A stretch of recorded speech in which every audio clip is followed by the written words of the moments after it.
बिस्मिल्लाहिर्रहमानिर्रहीम। अस्सलाम वालेकुम नाज़रीन, प्रोग्राम सिटी 10 में मैं हूँ आपकी मेज़बान अना यूसुफ। उम्मीद आप सब लोग ठीक ठाक होंगे। इलेक्शन के बाद वाले सिनेरियो के हवाले से तैयारियाँ अभी चल रही हैं, जोर तोड़ मेल मुलाकातें कुछ रंग लेके आना भी शुरू हो गई हैं।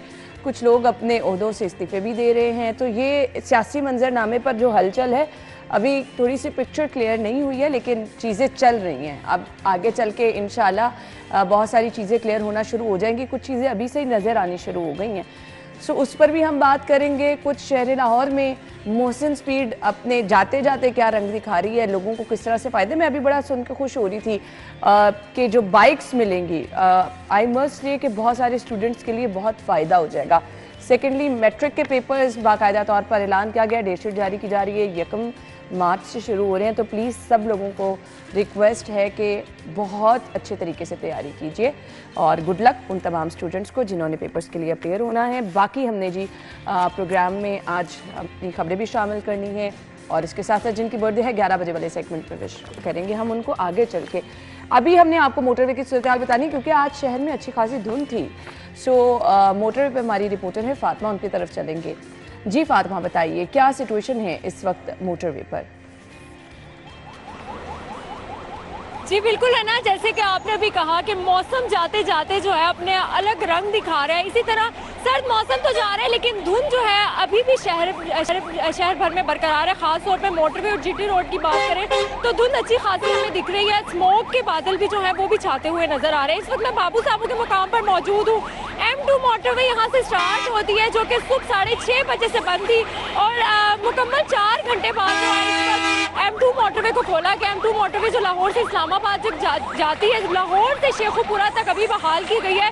ट्रैफिक इस कदर यहाँ पे स्टक थी कि 5-10 मिनट पहले मोटरवे खोली गई है M2।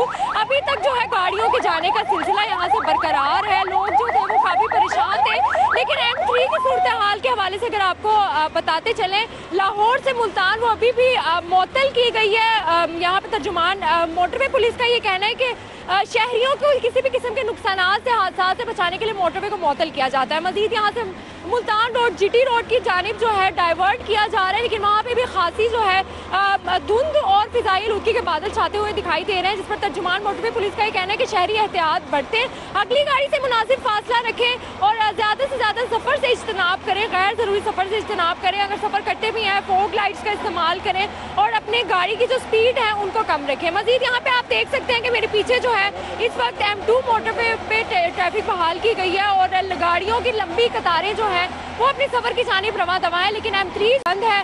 मजीद यही कहा जा रहा है कि हद निगाह में बेहतरी होने तक जो है वो इसी तरह बंद रखी जाएगी। जी ठीक है, हद निगाह में बेहतरी होने तक मजीद इसी तरह M3 को बंद रखा जाएगा। बाकी जी मोटरवे को हद निगाह में बेहतरी पर खोल दिया गया है लाहौर इस्लामाबाद मोटरवे को। सो वो लोग जिन्होंने जाना है जी मोटरवे ना है, वो बासानी अपना सफ़र कर सकते हैं। अब आ जाते हैं आज की टॉप स्टोरीज की तरफ। खबरें क्या हैं? मोहसिन स्पीड मजीद तेज, मेडिसन वेयरहाउस अपग्रेडेशन का इफ्तिताह कर दिया गया है।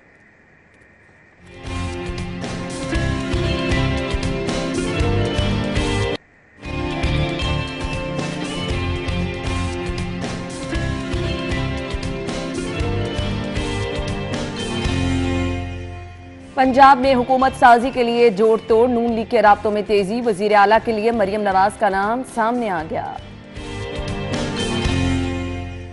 सिराजुल हक जमात इस्लामी के अमीर के ओहदे से मुस्ताफी, शिकस्त दिलबर्दाश्ता जहांगीर तरीन का सियासत छोड़ने का ऐलान। और शहर में सोलर पैनल की कीमतों में इजाफा, सोलर पैनल की कीमतों में 75,000 से 3 लाख तक इजाफा। सो खबरों की डिटेल्स के लिए हमारे सीनियर रिपोर्टर्स हमारे साथ मौजूद है। वकास अहमद और आमिर रजा खान साहब ने ज्वाइन किया। अस्सलाम वालेकुम, बहुत बहुत शुक्रिया।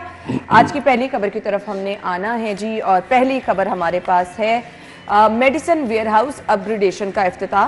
साबिक नेवल वॉर कॉलेज की जगह कमिश्नर ऑफिस तैयार, वज़ीर आला पंजाब ने इफ्तिताह किया। अफसरान को दफातर के दरवाजे अवाम के लिए खोलने की हिदायत। पहले आ जाते हैं पहले हिस्से की तरफ जी। हमने देखा है कि अब निगरान गवर्नमेंट का वक्त जो है वो कम है।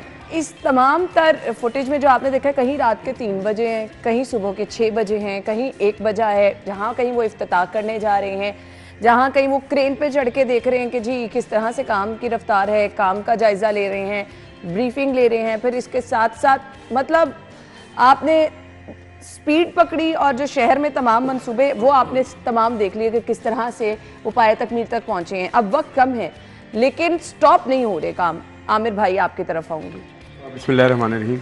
आपने सही कहा कि वक्त कम है और मुकाबला सख्त, इस तरह की सिचुएशन है इस वक्त तमाम ब्यूरो। अच्छा, ये नॉर्मली होता है कि अब आप हाथ पे हाथ रख के बैठ जाते हैं? नहीं, ये वो शख्सियत ही नहीं है जो हाथ पे हाथ रख के बैठेगी। और हमें तो बहुत अरसे से पता है कि ये इनकी नींद कितनी है और जागते किस वक्त हैं, उठते किस वक्त, काम कब आगाज़ करते हैं।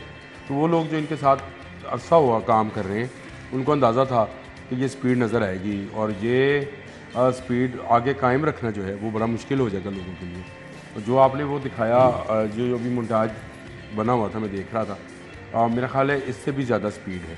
सही कह रहे हैं। आपने वो सारे मंसूबे कवर नहीं कर पाए, नहीं कर पाए, जिनके इफ्तिताह हुए या जिनका आगाज़ हुआ और वो ख़त्म हुए। मुझे बेशुमार मंसूबे ऐसे हैं जो लेट्स से इसमें हॉस्पिटल्स के चक्कर में थे, फिर बरकत मार्केट वाला जो डबल अंडरपास बनने जा रहा है वो नहीं था। बिल्कुल। फिर आपका वो जो कॉरिडोर, यानी हमारी स्पीड फिर पीछे रह गई। हमारी स्पीड भी पीछे रह गई। कितनी स्पीड से जब बंदा काम कर रहा है और वो भी आखिरी दिनों में, तो आखिरी दिनों में अब मेरा ख्याल है कि आने वाले अगले चंद दिनों तक नहीं, अब आपको नजर आ रहा है ना, अगर हम अपनी आप को देखें ना, तो जब नजर आ रहा होता है अच्छा काम खत्म हो गया है, इलेक्शन ड्यूटी खत्म हो गई है, एंड वाले दिन रहेगा बंदा बड़ा रिलैक्स हो जाता है। अच्छा वो वाला तो प्रेशर गया। अच्छा नहीं, वो ये प्रेशर उन पर था नहीं पहले दिन से ही, क्योंकि वो तो इलेक्शन कराने के लिए आए थे। ये तो अल्लाह ने उनको मौका दे दिया कि उनको 1 साल मिल गया खिदमत का, तो उन्होंने कर ली। और उसके बाद सच्ची बात है, मैंने खुद कहा बॉस, मैंने कहा बॉस शुक्र है मैं आपके साथ नहीं था, क्योंकि मेरी इतनी स्पीड नहीं है। वाकई में हमारी इतनी स्पीड नहीं है। हम इस तरह से रातों को जागते नहीं हैं, हम उस तरह से वर्क हार्ड कर नहीं सकते हैं जो उनका शेड्यूल है।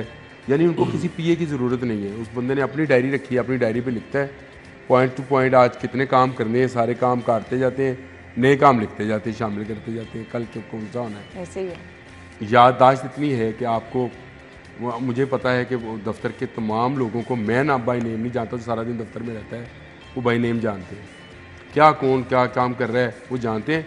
इसी तरह पंजाब उनकी फिंगर टिप्स पे आ गया है। तो जब भी कभी मौका मिलेगा वो पंजाब को इसी तरह से वो स्पीड अप करके चला देंगे। ये तो आपने सिर्फ लाहौर दिखाया है, अगर हम पंजाब का दिखाने लगे तो ये मोन्टाज 2 घंटे का भी बन जाए तो छोटा है। बिल्कुल सही कहा। जितना पंजाब में काम किया है, और आज शायद ये क्रिकेट बोर्ड के चेयरमैन की हैसियत से वो PSL का इफ्तिताह भी कर रहे हैं, ट्रॉफी के रूम में कर रहे हैं। कल उन्होंने मुल्तान और इमजार खान जाना था, मुख्तलिफ मनसूबों का इफ्तिताह करने, मसरूफियत की वजह से नहीं जा सके, शायद आज चले जाएं या कल चले जाएं। तो आप देखिए अगले 2-3 दिन में बेशुमार मनसूबों के इफ्तिताह होने जा रहे हैं। और ये जो मेडिसिन वेयर हाउस वाला, आवाम के लिए ये जो मेडिसिन वेयर हाउस वाली, अब उस खबर की तरफ आ जाते हैं जो आपकी खबर है, इसकी अशद ज़रूरत थी। अरबों रुपए की अद्वियात हम खरीदते हैं। हमारे जाहिद चौधरी थे, बसाम थे, अजमत थे, कोई भी ये खबर देते थे कि अद्वियात खुले बंदों पड़ी हैं, हम खबरें चलाते रहे, लाखों रुपए की, करोड़ों रुपए की अद्वियात कुएं में से निकल रही हैं, तो कहीं रखने की जगह ही नहीं थी। तो ये बड़ा अच्छा है, वो था महकमा फूड के पास ये सारी जगह थी, गुलबाग में, गुरु मांगट रोड के ऊपर उनके गंदम के लिए वेयर हाउस थे, उसमें से जगह ली और नया वेयर हाउस बना दिए जो सिर्फ अद्वियात के लिए।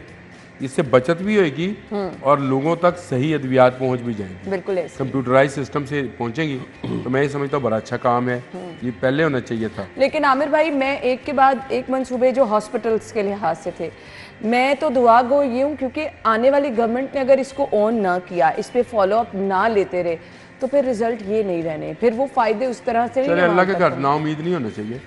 आने वाली हो सकता है वज़ीर आला खूबसूरत भी ज़्यादा हो जाए, काम भी ज़्यादा। देखा आप तो कोई मौका नहीं हाथ से जाने देते, कोई मौका नहीं जाने देते।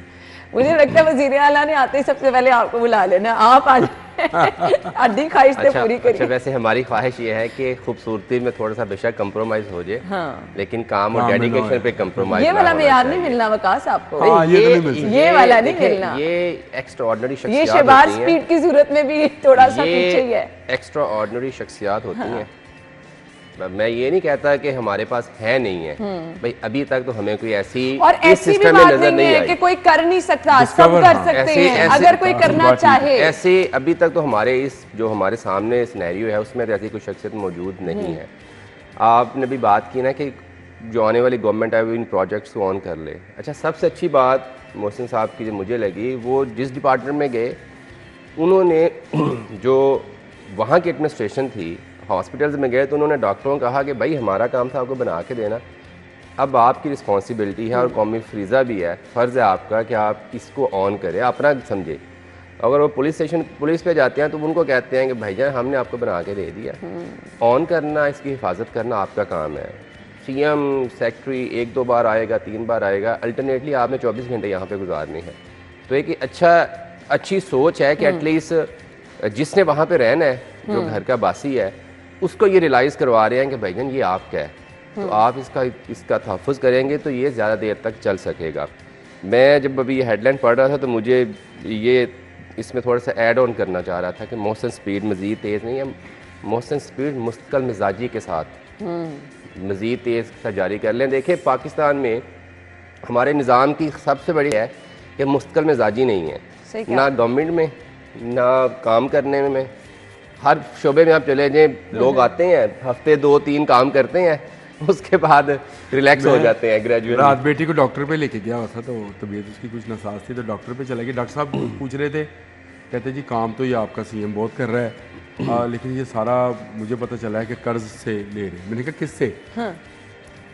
कहते ये मुझे नहीं पता। मैं क्या आप मतलब डॉक्टर साहब आपको पता होना चाहिए कर्ज किसी से नहीं लिया, ना कोई IMF से लिया, ना कोई चीन से लिया, ना कोई, ये सारा पैसे हमारे सिस्टम के अंदर ही मौजूद था जिसको निकाल कर सिर्फ लगा दिया। बिल्कुल ये मौजूद रहता है, गवर्नमेंट्स नहीं लगाती हैं, लोगों को नहीं सहूलत देती है। तो ये अलग बात है, ये तो वो गवर्नमेंट है जिसने 4 अरब रुपया CBD को कर्ज दिया, ऐसे ही है, जो कि वापस लेना बाद में जी।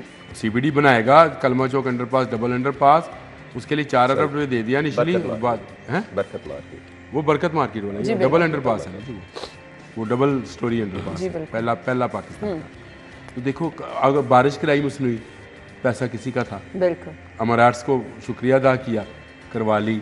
इसी तरह बेशुमार काम ऐसे हैं। अभी एक बैंक के साथ माहिदा किया है कि जी सबसे बड़ा जो झंडा बनना है लिबर्टी चौक में, वो एक बैंक के साथ MOU साइन हो गया।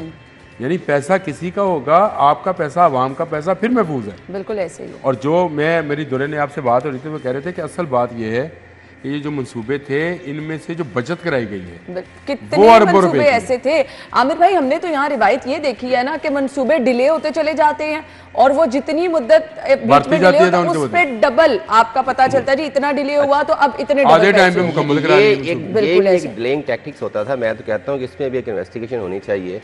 एक प्रोजेक्ट अप्रूव होता है, अब वो एग्जीक्यूशन की पहले फेज पे जाता है तो कोर्ट में स्टे ले लिया जाता है, ऐसे ही है। फिर वो 2 साल चलता है, उसके बाद नहीं, अब हमें ये समझ आ गई है कि ये सब करवाया जाता है। अब देखिए ना, आग मजे की बात बताऊं, हमारे एक अजीज थे रेलवे में, वो कहते थे अगर रेलगाड़ी लेट होए ना तो ड्राइवर को उसका वो पैसे मिलते।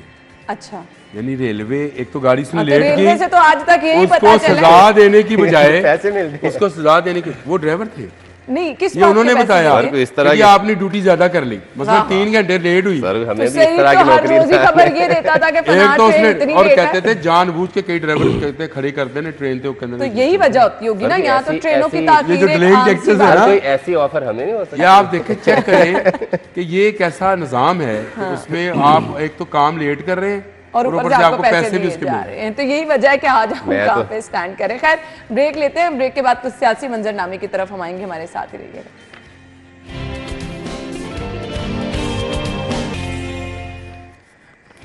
एक बार फिर से खुशामदीद कहेंगे। अच्छा जी, सानह 9 मई को दोहराने की कोशिश की जा रही है, इस पर सख्त एक्शन होगा।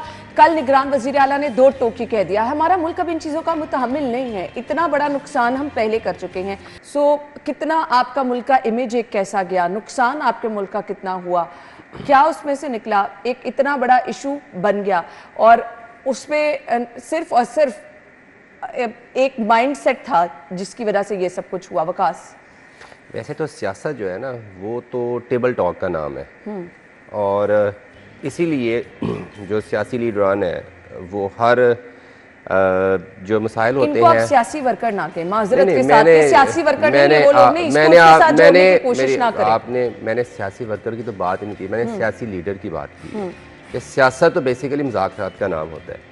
तो बदकिस्मती से पाकिस्तान की माजी की सियासत भी और पुरतशद्दद रही है और 9 मई भी उसी का एक तसलसल था। मेरा ख्याल है कि अब कोई वाकया नहीं हुआ होगा, जितनी मर्जी पुरतशद्दद रही हो। मैं मैंने वो उसकी जो नेचर है उस पर मैं बात नहीं कर रहा, मैं एक ओवरऑल बात कर रहा हूँ। उससे पहले हमने बाकी जमातों को भी देखा, लेकिन ये एक अच्छी चीज़ है और मेरा ख्याल है कि जो सीएम साहब ने बात की है, उन्होंने रिक्वेस्ट भी की है, उन्होंने स्टेट की जो रिट है उसको मेंटेन करने के लिए अपना डिटर्मिनेशन भी शो करवाया है और उन्होंने पैगाम भी दिया है जिनको भी पैगाम पहुंचाना था कि यार इससे नुकसान ना मेरा नुकसान है, शायद आपका भी इतना ना हो, लेकिन इस मुल्क का, इस अवाम का ज़्यादा नुकसान है। तो यही एक 1 पॉइंट एजेंडा है जिस पे मुझे आपको सबको सोचना चाहिए कि ये सारा कुछ करके हमें मिल क्या रहा है, और आप हमें भी छोड़ दे, ज़ाती रंशे भी छोड़ के नुकसान किसका हो रहा है? शहर तोड़ेंगे तो किसका है शहर? और मेरा जितना है उतना अभी आपको उतना ही बाकी बातों के लोगों का भी है। तो दूसरी बात जो उन्होंने कहा कि अगर कोई फिर भी इसके बावजूद, हमारी वार्निंग के बावजूद बाज नहीं आएगा तो फिर हम जो स्टेट का रिएक्शन 9 मई के बाद था उससे ज़्यादा होगा, और मेरा ख्याल अच्छी बात है।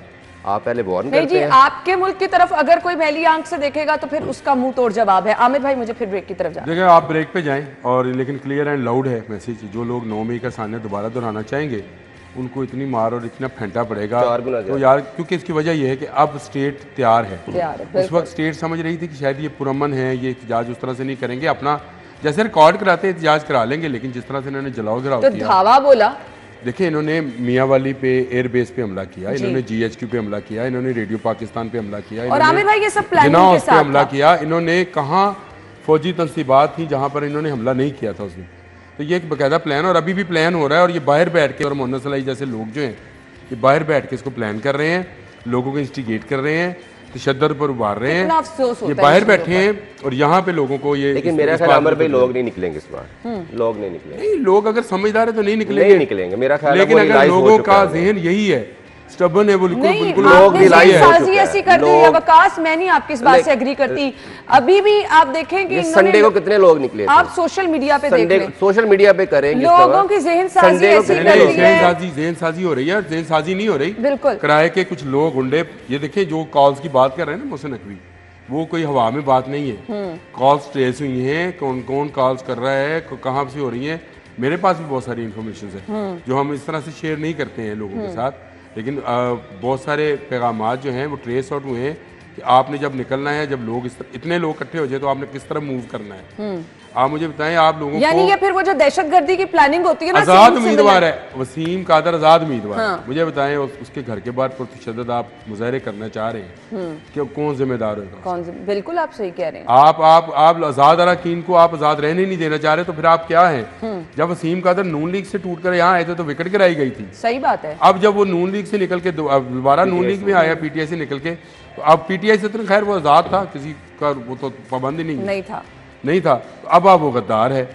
ये जो माइंडसेट है, ये बाहर बैठे लोग जो हैं, मैं ये समझ रहा हूँ कि उनके यहाँ आमिर भाई ये तो हमने सुन रखा है कि ये दहशतगर्दी की प्लानिंग ऐसी होती है जैसे ये नहीं, ये है ही दहशतगर्द। ये कोई सियासी टोला नहीं है, ये दहशतगर्दों का टोला है, और वो लोगों को इस बात पे उभारता है और लोगों को इंस्टिगेट करता है।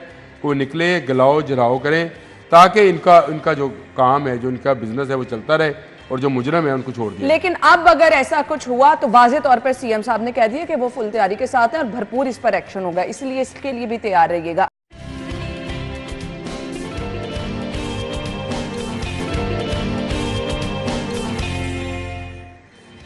ब्रेक के बाद आपको एक बार फिर से खुशामदीद कहेंगे, और मेरे ख्याल से आमिर भाई की ख्वाहिश पूरी होने जा रही है। खबर के मुताबिक जा रही है या नहीं जा रही है, आई डोंट नो, क्योंकि अभी मैंने कहा था कि कुछ चीज़ें क्लियर हैं, कुछ चीज़ें अभी भी वो गुत्थियां सुलझने वाली हैं, लेकिन वो जो गुफ्तगू बार बार आमिर भाई करते हैं, मेरे ख्याल से वो भी ऐसा चाहते हैं। तो पूछ ही लेती हूँ, जोड़ तोड़ का सिलसिला जारी है। मरियम नवाज का नाम जो है वजीर आला के लिए जो है वो फेवरेट समझा जा रहा है। आमिर भाई आपका भी फेवरेट यही समझा जा रहा है? नहीं, हज़ारों ख्वाहिशें ऐसी कि हर ख्वाहिश पे दम निकले, लेकिन यहाँ पे मेरा दम निकलता है। मेरी ख्वाहिश ये है कि शहबाज शरीफ वज़ीर आला।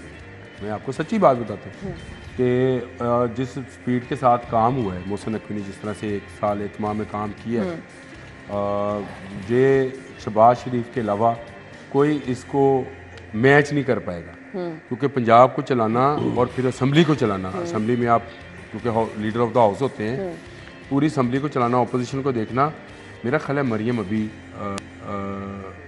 बहुत यंग है, आप हंसेगी फिर बड़े अच्छे अंदाज में जाने सियासी दें। तौर पर नहीं जाने अच्छा, दें। यार एक अगली बात नहीं आप अभी नहीं कर सकती हैं या अभी उस तरह से तैयार अभी नहीं हाँ, है अभी फिर सियासी उन्होंने यंग कहा था क्योंकि उन्होंने ये कसूर इनके में दिल से आवाज कसूर में निकलती है। अनाउंस नहीं, किया नहीं, था उनके कि दिल मेरे से बात निकल के चले छोड़ दे हाँ कोई बात दिल नहीं। से निकली हुई बात असर मान रखती ली, है मान लिया। पर नहीं पर ताकते परवाज मगर बहुत रखती यंग है है मान लिया। रखती है। अच्छा अभी ये शहबाज शरीफ साहब आए, शहबाज शरीफ साहब वज़ारत उस्मा के लिए मेरा ख्याल है कमज़ोर कैंडिडेट है और कमज़ोर कैंडिडेट इसलिए भी हैं, मुझे इस खबर से हो सकता है ये खबर ठीक हो, इसके ज़राए बड़े मजबूत ज़राए हैं, लेकिन मैं आप वो बात करना चाहता हूँ जो पोलिटिकली देखना चाहिए। अगर शहबाज शरीफ वज़ीर आज़म हुए, मरियम ये वज़ीर आला हुई, तो फिर मुस्लिम लीग नून अगले इलेक्शन में इतनी सीटों की भी तवक्को ना रखे क्योंकि प्लानिंग इनके पास पहले नहीं है, सोशल मुझे मीडिया खुद इनके ये पास लगता है पहले कि नहीं जो है, वोट मुस्लिम लीग यंग नून को लोग मिला, इनके वो भी पास नवाज पहले शरीफ नहीं के है, नाम पर ही मिला है। अभी भी नवाज शरीफ के अभी भी नाम नवाज पे शरीफ ये के नाम अलग पे अलग लोग खड़े हो जाए, इनको कोई वोट देने वाला नहीं।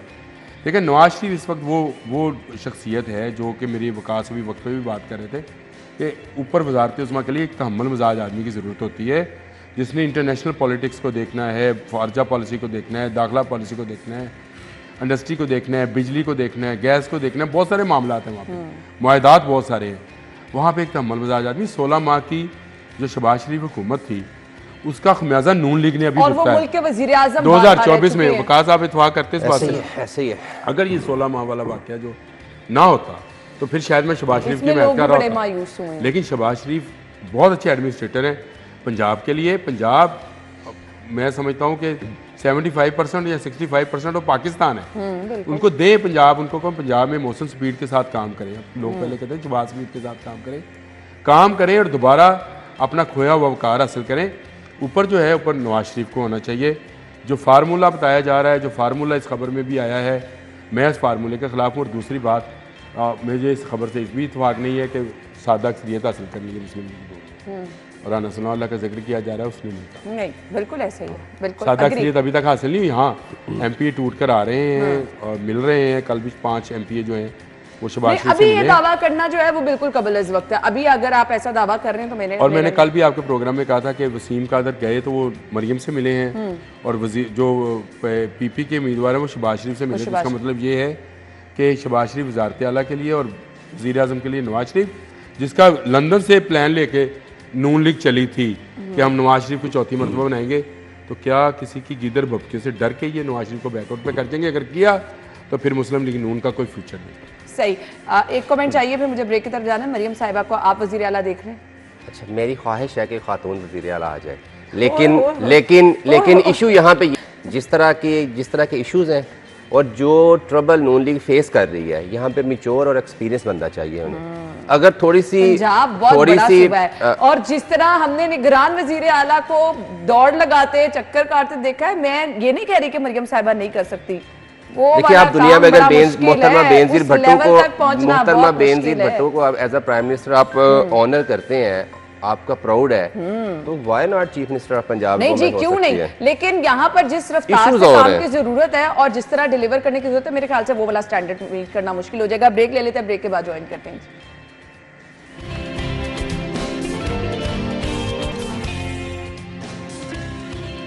Welcome back once again. और मेरी दुआ भी ये है, मेरी उम्मीद भी यही है कि जल्द अज जल्द हमें एक गवर्नमेंट की तश्कील जो है वो अमल में होती नज़र आए, क्योंकि अब ये जो महंगाई वाली सूरत हाल है ना, आई थिंक बहुत सारे मामलात इससे बेहतर हो जाएंगे। सोलर पैनल अब प्लानिंग हम भी कर रहे थे घर में लगवाने की, लेकिन इसके बाद के 75,000 से 3 लाख रुपए तक इजाफा हो गया है। मेरे ख्याल से वो लोग जिन्होंने लगवाना है वो तो बैकआउट कर जाएंगे। वकास अच्छी खबरों के साथ प्रोग्राम चल रहा था, आपने एक प्रोग्राम मुकम्मल नहीं होने दिया अच्छी खबरों नहीं तो अब आवाम को इन्फॉर्म तो करना है ना क्या होने जा रहा है। इसकी रीजन भी मुझे बता दीजिएगा क्या? एक तो खैर इसकी एक सिंपल सी रीज़न ये है कि सीजनल, क्योंकि ये प्रोडक्ट मोस्टली लोग करते हैं, तो बहुत सारे लोग जब सर्दियों में कीमतें कम थी, लोगों ने कहा कि अभी नहीं, जरूरत नहीं, मतलब एक्सपेक्टेशन से ज़्यादा नीचे गिर गई थी कीमतें। सर्दियों में क्योंकि सीज़न होता है, बहुत सारे लोग जो आप सोच रहे होते हैं उन्हें बाज़ दफ़ा मजबूरी बन जाती है, लोड शेडिंग बहुत ज़्यादा होती है, बिल बहुत ज़्यादा आने हैं, तो डिमांड बढ़ती है, तो डेफिनेटली फिर उसकी प्राइस भी बढ़ जाती है। लेकिन दूसरी तरफ ये निगरान गवर्नमेंट का भी ये टारगेट था कि वो सोलर जो पैनल है उसको ज़्यादा इंकरेज करें, ताकि लोग एटलीस्ट अपनी जो प्रोडक्शन है वो उस पर तो ज़रूरियात तक तो आए ना।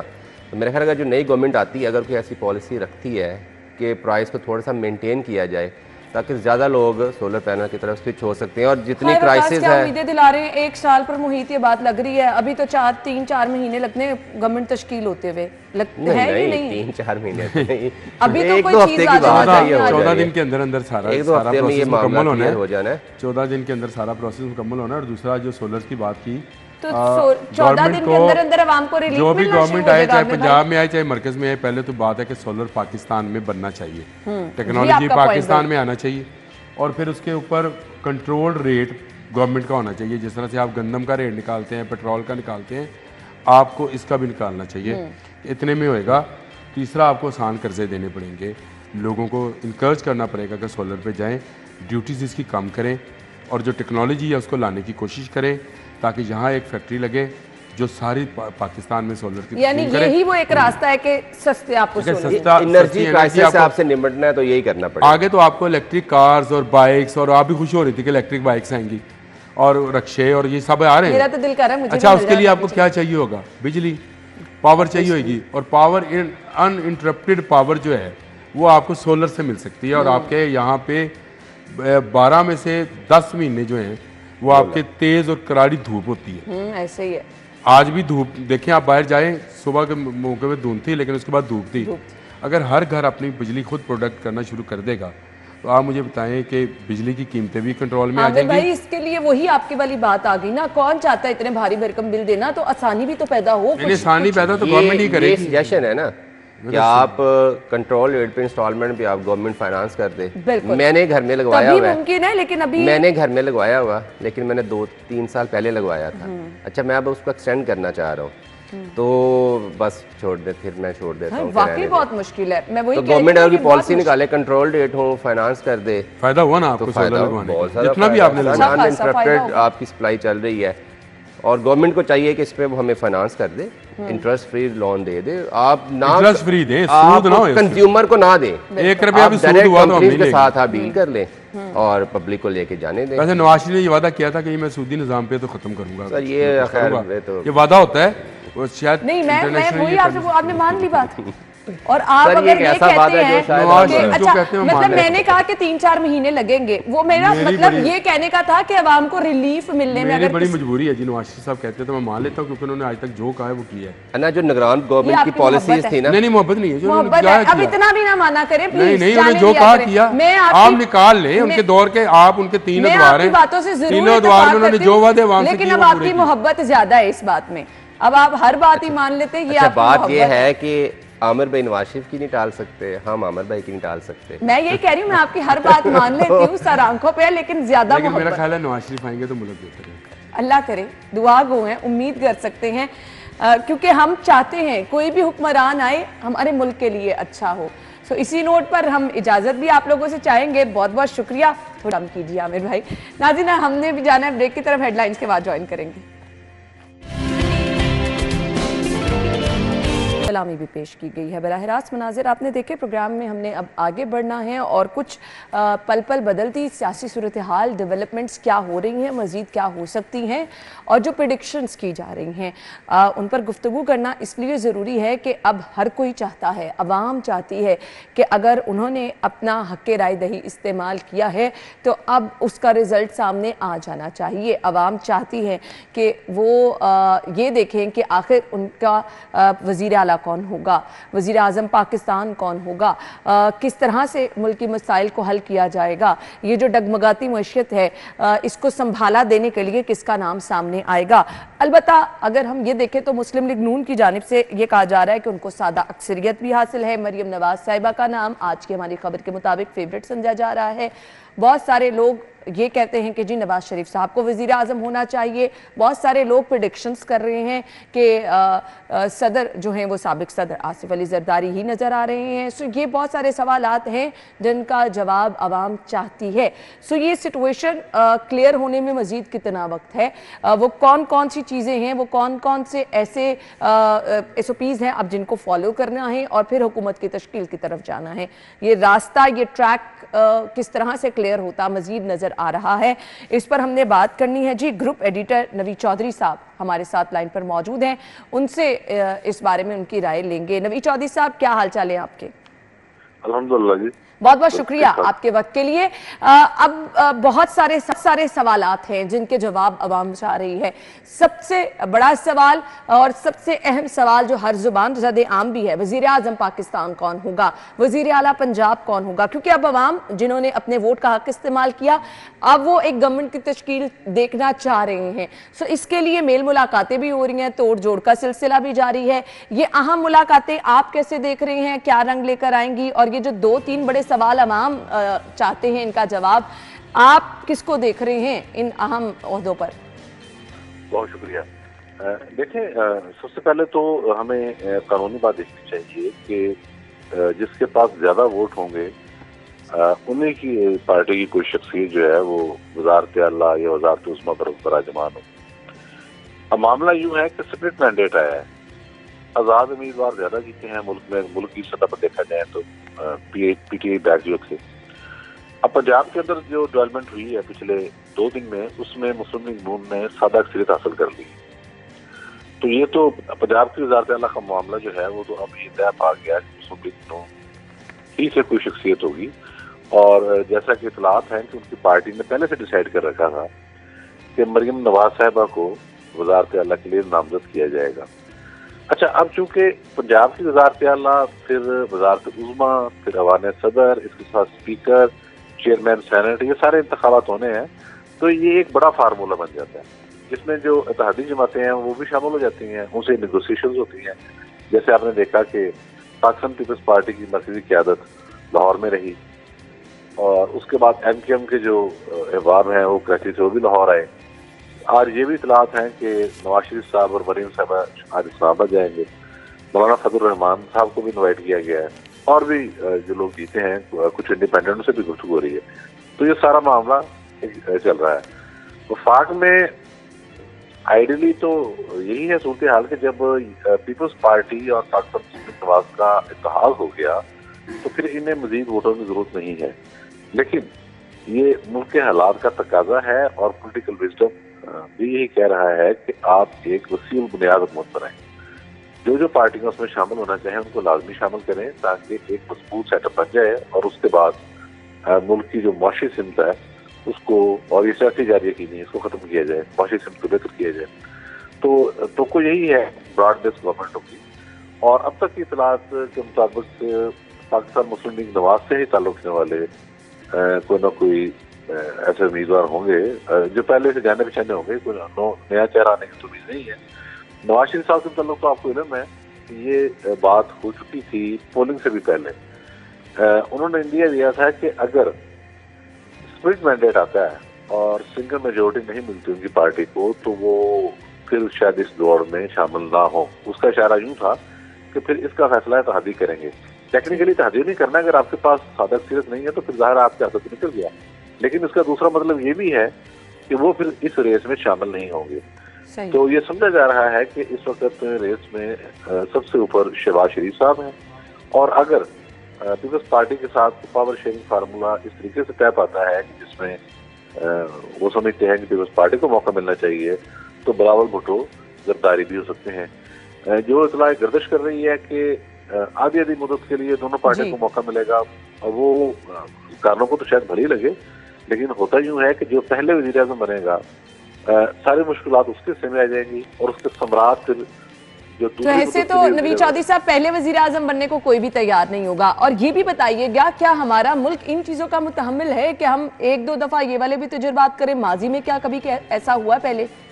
नहीं, बिल्कुल नहीं हो सकता। ये बलूचिस्तान में एक प्रैक्टिस की गई थी 2013 के इलेक्शन के बाद। पहले डॉक्टर मालिक वहाँ वज़ीर आला थे, बहुत अच्छा काम किया उन्होंने, कोई शुबा नहीं, जबरदस्त काम किया उन्होंने। उसके बाद मुस्लिम लीग नून के सनाउल लज़ारी थे, इनको मौका दिया गया, वो जो फार्मूला तय है। और उसके हमने देखा जैसे ही वो आए सारी चीजें तितर बितर हो गई, और सूबे को भी नुकसान पहुंचा, बल्कि उस फार्मूले पर जब अमल किया गया उसका नुकसान वफाक तक पहुंचा। लेकिन नवीद चौधरी साहब, यहाँ तो सिनेरियो बड़ा डिफरेंट है, यहाँ चैलेंजेस बहुत है, मसाइल बहुत हैं, तो कौन राजी होगा पहले ये ओहदा संभालने के लिए? मेरे ख्याल में चूंकि मसाइल का अदराक तमाम सियासी जमातों को है, इसलिए जब इत्तफाक़ राय से फैसला हो जाएगा तो ये जो कांटों का हार है ये मुस्लिम लीग नून को ही पहनना पड़ेगा, क्योंकि कैंपेन उन्होंने कमजोर चलाई अपनी, वो बाहर नहीं निकले जिस तरह से वामी रास्ता। चौधरी साहब, अब ये गुत्थियां सुलझने में मजीद कितने दिन दरकार होंगे? मजीद अब अवाम जो है इंतजार नहीं करना चाह रहे, वो कह रहे हैं कि अब हमें पता चलना चाहिए। सो कितना आप वक्त देख रहे हैं इन तमाम चीजों को वाजे होते हुए?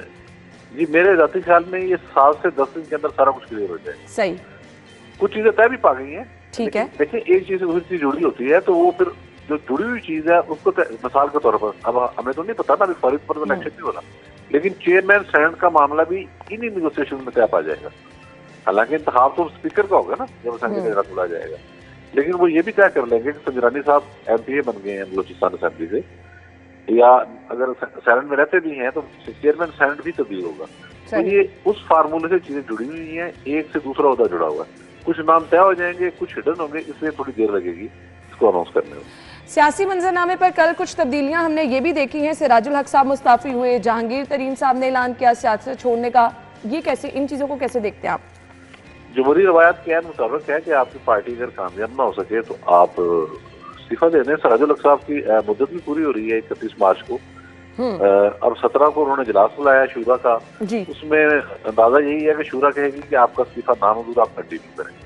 जहाँ तक तरीन साहब का मामला है, वहाँ मैं समझता हूँ कि वो बहुत अच्छे किस्म के प्रोफेशनल हैं। ज़राअत में उनका बड़ा तजुर्बा है, मैनेजमेंट में उनका बड़ा तजुर्बा है, फाइनेंस में उनका बड़ा तजुर्बा है। उनको भी सियासत नहीं छोड़नी चाहिए, वो पार्टी के सारे छोड़ दें, किसी और को मौका दे दें, कोई हर्ज नहीं उसमें, यानी सियासत तो उनको भी नहीं छोड़नी चाहिए। और कल अलीम खान साहब का बयान था कि हम इनके तजुर्बात से फायदा उठाने का सिलसिला जारी रखेंगे, ये बतौर सरपरस्त आला हमारी रहनुमाई करते रहेंगे। अगर ऐसा हो जाए तो वो भी अच्छा होगा। मैं नहीं समझता कि किसी को सियासत छोड़ के साइडलाइन हो जाना चाहिए। हार जीत तो पार्ट की गेम। ठीक है, इन दी एंड नवी चौधरी साहब, आपसे मैं ये पूछना चाहूंगी, खास तौर पर अगर हम पंजाब की बात करें, निगरान वजीर आला ने एक ट्रेंड सेट कर दिया है। अभी तक उनकी कोशिशें जारी हैं, अभी तक वो धड़ाधड़ अवाम की खिदमत के लिए हमें सरगर्म अमल नजर आ रहे हैं मैदान में। सो अब अगर वजारत आला के लिए जो नाम सामने आ रहे हैं, इस स्टैंडर्ड को मीट कर पाएंगे? देखिए ये चैलेंज एक ज़ाहिर सबके लिए आ गया है कि इतने कम वक्त में इतने ज़्यादा तरक्याती मंसूबे और अस्पतालों की सूरत हाल को बेहतर बनाना, तालीमी इदारों की सूरत हाल को बेहतर बनाना, सड़कों का जो नेटवर्क है, इंफ्रास्ट्रक्चर जिसे कहते हैं, उसको बेहतर बनाना, तो ये ज़ाहिर है बहुत गैर मामूली अंदाज में निगरान वज़ीर आला साहब ने काम किया है। तो ये जो भी नेक्स्ट वज़ीर आला आएगा उसके लिए एक चैलेंज तो होगा कि इस पेस को बरकरार रखे, बल्कि उसको तो एक स्टेप आगे जाना होगा। वो सियासी जमात से ताल्लुक रखता होगा, उसने अपने वोट बैंक को ना सिर्फ बरकरार रखना बल्कि आगे बढ़ाना है। तो आगे बढ़ाने के लिए आपको जो निगरान वज़ीर आला के पैरवी करते हुए काफी मुश्किल पेश आएगी, मैं समझता हूँ। ये बहरहाल उनके लिए एक चैलेंज तो आ गया। बिलाशुबा ये एक बहुत बड़ा चैलेंज होगा। ग्रुप एडिटर डेली सिटी 42 नवी चौधरी साहब हमारे साथ मौजूद थे। सर, आपके कीमती वक्त का बहुत बहुत शुक्रिया। सो अभी कुछ अबहाम है और ये चीज़ें क्लियर होने में, जैसे कि नवी चौधरी साहब ने कहा कि 8 से 10 दिन दरकार होंगे और वो चीज़ें आपके सामने आना शुरू हो जाएंगी। मेल जोल हो रहे हैं, मेल मुलाकातें हो रही हैं, जोड़ तोड़ हो रहा है, और ये तमाम चीज़ें इसी कोशिश, यही सरतोड़ कोशिश की जा रही है कि नाम फाइनलाइज किए जाएँ। वज़ीर आला कौन होगा, वज़ीर आज़म पाकिस्तान कौन होगा, और मामलात जो हैं उनको हल करने की कोशिश की जा रही है। फिर अगेन लोग जो हैं वो इस चीज़ को देखना भी चाह रहे हैं, लेकिन हम अगर ये कहें कि ये मामलात अच्छे तरीके से और गुफ्त शनीद करके मामलात तय पाकर अगर खुश उसलूबी से हो जाएंगे तो वो हमारे मुल्क के लिए बेहतर होगा। ब्रेक के बाद हम आपको ज्वाइन करेंगे, हमारे साथ ही रहिएगा।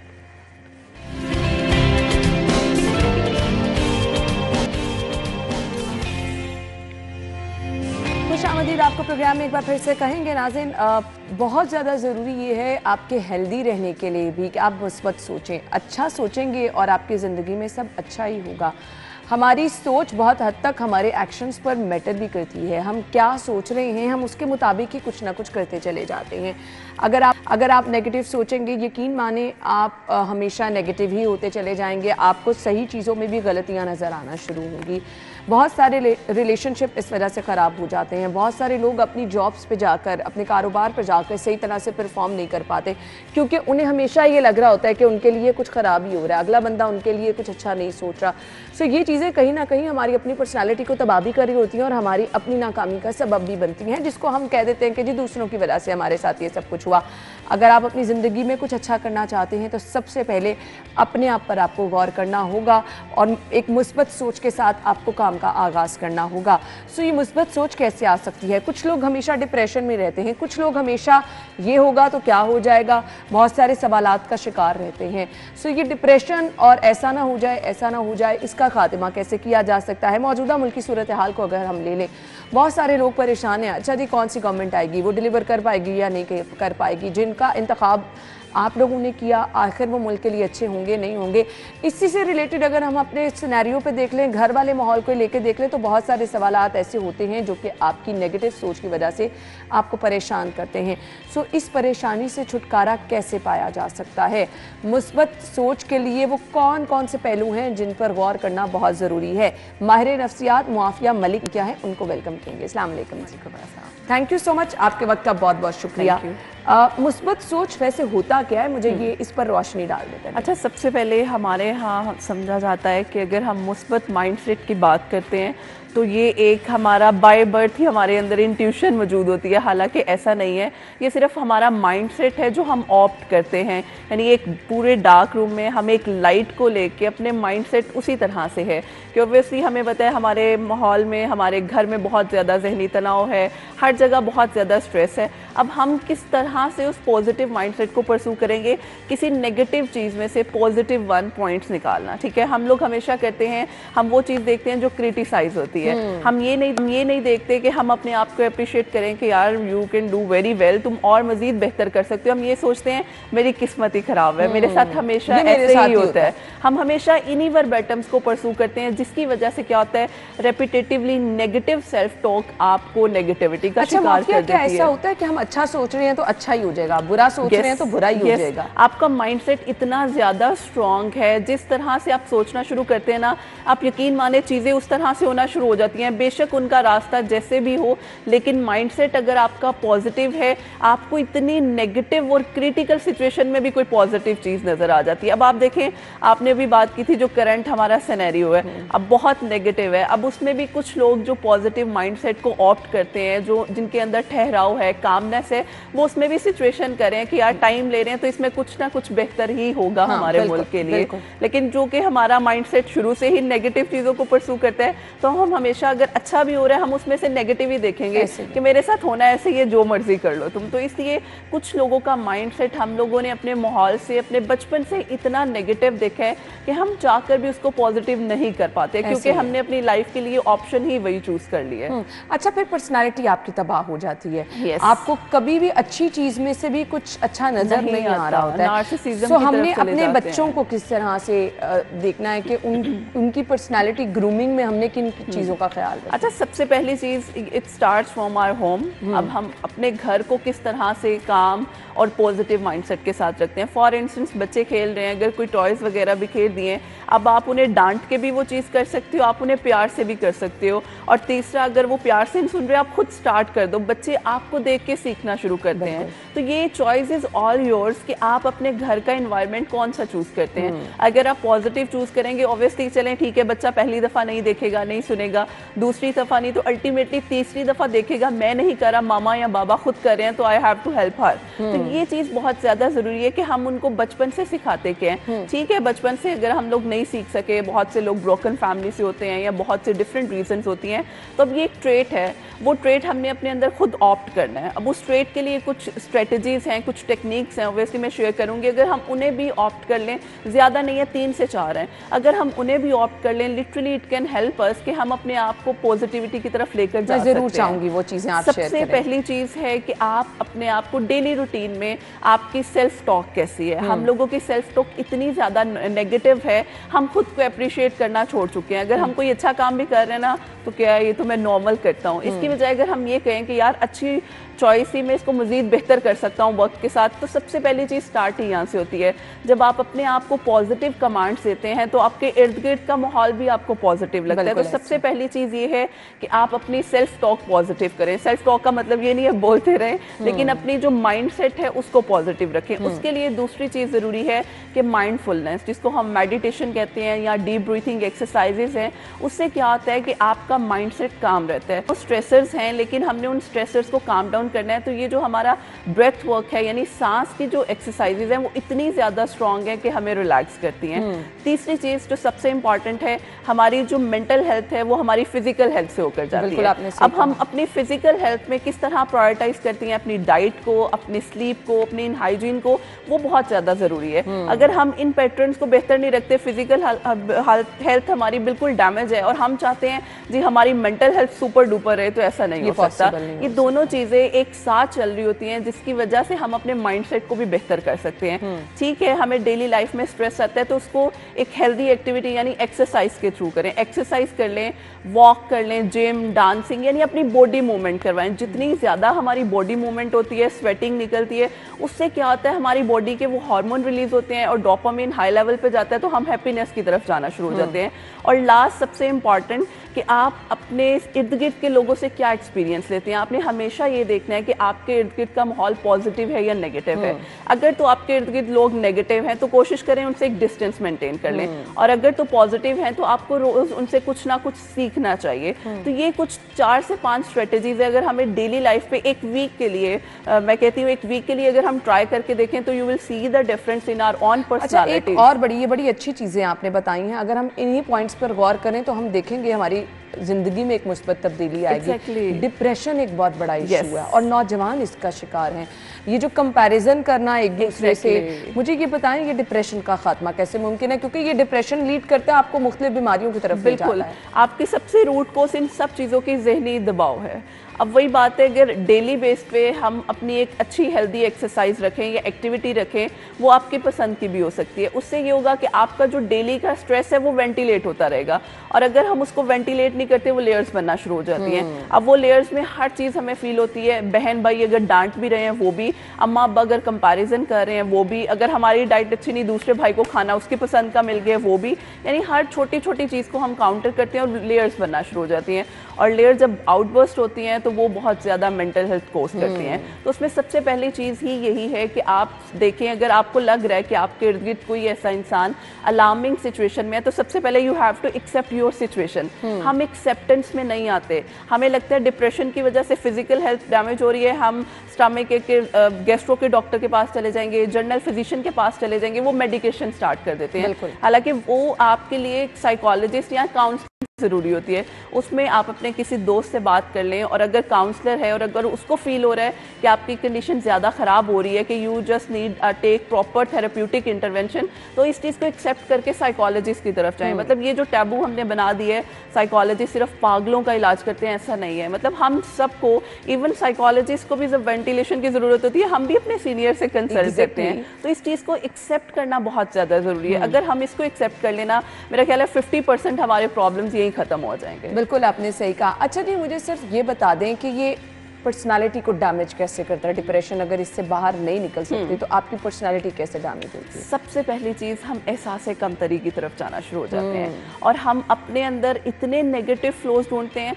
फॉर इंस्टेंस, आप चल रही हैं, आपका पाँव थोड़ा सा भी लटखड़ा गया तो मुझे लगेगा कि मेरी वजह से हुआ है, मैं देख रही थी तो मेरी वजह से हुआ है। ठीक है, कोई और काम खराब हो रहा है, कैमरामैन की कोई चीज़ खराब हुई है तो मेरे देखने की वजह से हुई है। यानी हम दूसरों में जो खामी आ रही है वो भी अपने ऊपर एम्फिसाइज करते हैं। तो इतना ज़्यादा हम अपने आप को एम्फिसाइज करते हैं कि हम अपने आप को दोबारा उस जगह पे खड़ा नहीं कर सकते। बिल्कुल। तो एक और चीज़ मैंने पूछनी है क्योंकि वक्त कम है, हमने पुरसकून और काम किस तरह से रहना है? क्योंकि हर बंदा मुझे ना एक शिद्दत पसंद वाली आदत में नजर आता है कि बस किसी की बात नहीं आपने बर्दाश्त। बिल्कुल।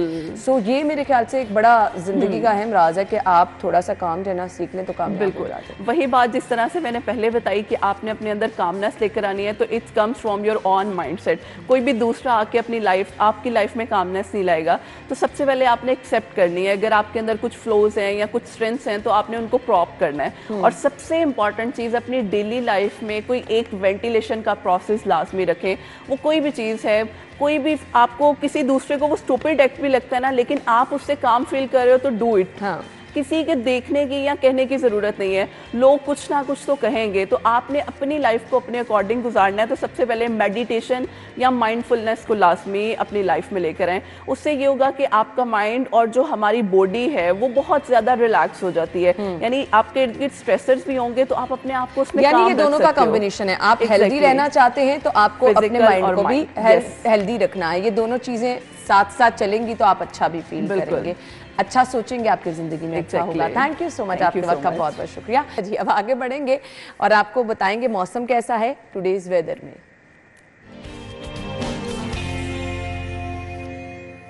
अच्छा जी, मौसम की सूरत हाल ये है कि सुबह धुंध थी और अभी शहर में धूप है। आने वाले दिनों में मौसम कैसा होगा ये हम जानेंगे। कोमल हमारे साथ मौजूद हैं। जी कोमल, वेदर अपडेट्स। जी बिल्कुल, हर बदलते दिन के साथ अन्ना शहर लाहौर का मौसम भी तब्दील हो रहा है। सर्दी की शिद्दत में अब जो है वो कमी देखी गई है और इसी के साथ साथ सूरज भी किरणें बिखेर रहा है। सूरज की बिखरती किरणें जो है वो एक खूबसूरत सा एहसास दिला रही हैं।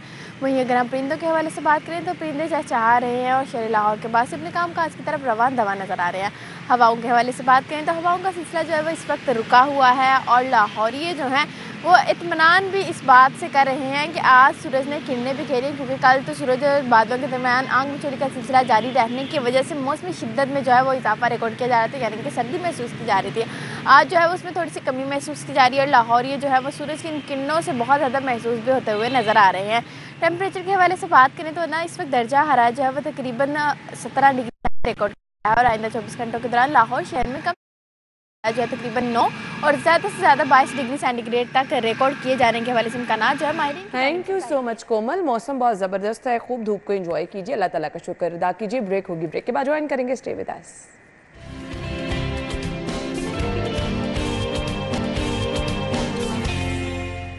खुश आमदीद आपको एक बार फिर से कहेंगे जी। हमने अब आपको बतानी है आज की रेट लिस्ट, सब्जियां किस कीमत पर मिल रही है। हमारे रिपोर्टर अरबाज इस वक्त मौजूद है ओपन मार्केट में। Over to you. जी अरा, सब्जियों की कीमतों के अंदर उतार चढ़ाव का सिलसिला जारी है। ओपन मार्केट के अंदर बिकने वाली सब्जियां और सरकारी रेट लिस्ट के अंदर फ़र्क भी ताहाल बरकरार है, जिसकी वजह से यहां पर आने वाले जो ख़रीदार हैं उनको काफ़ी मुश्किलात का सामना है। अगर बात की जाए आज के रोज़ सब्जियों की कीमतों की, तो जो आलू हैं उनकी सरकारी कीमत रखी गई थी 45 रुपये, लेकिन ओपन मार्केट में बड़े इजाफे के बाद वो 70 से 80 रुपये के अंदर फ़रोख्त होने लगे हैं। इसी के साथ साथ बात की जाए अगर प्याज की सरकारी कीमत की, तो वो आज के रोज़ रखी गई थी 230 रुपये, लेकिन दुकानदारों की मनमानी के बाद वो 260 से 270 रुपये के अंदर फ़रोख्त हो रही है।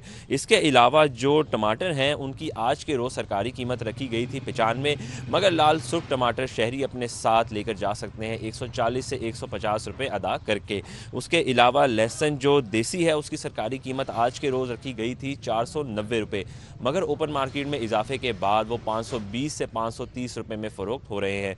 इसके साथ अगर बात की जाए अदरक थाईलैंड की, तो उसकी आज के रोज़ सरकारी कीमत रखी गई थी 460 रुपये, लेकिन दुकानदारों की मनमानी के बाद उसकी फ़रोख्त जारी है 500 रुपये तक के अंदर। इसी के बाद जो मेथी हैं उनके आज के रोज़ सरकारी कीमत रखी गई थी 75 रुपये, लेकिन ओपन मार्केट के अंदर बड़े इजाफे के बाद वो 110 रुपये तक में फ़रोख्त हो रहे हैं। इसके अलावा अगर बात की जाए शिमला मिर्च की, तो उसकी आज के रोज़ सरकारी कीमत रखी गई थी 210 रुपये, लेकिन मनमानी के बाद दुकानदार उसको बेच रहे हैं 240 से 250 रुपये के अंदर।